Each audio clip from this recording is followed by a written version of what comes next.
Allahabad high court justice న్యాయమూర్తి మనోజ్ మిశ్రాకు కూడా supreme court జడ్జిలుగా పదోన్నతి లభించింది.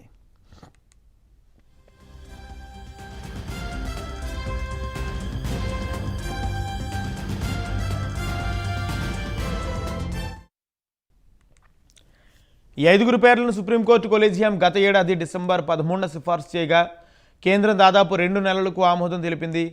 వీరి నియామకంలో సుప్రీంకోర్టు న్యాయమూర్తుల సంఖ్య 32కు చేరింది. కొత్తగా నియమితులైన న్యాయమూర్తులు నేడు ప్రమాణ స్వీకారం చేయనున్నారు. జనవరి 31న మరో 2 న్యాయమూర్తులకు సుప్రీంకోర్టు న్యాయమూర్తులుగా పదోన్నతి కల్పించాలని కొలీజియం సిఫార్సు చేసిన విషయం తెలిసిందే. వీరి నియామకంపై కేంద్రం ఇంకా నిర్ణయం తీసుకోలేదు.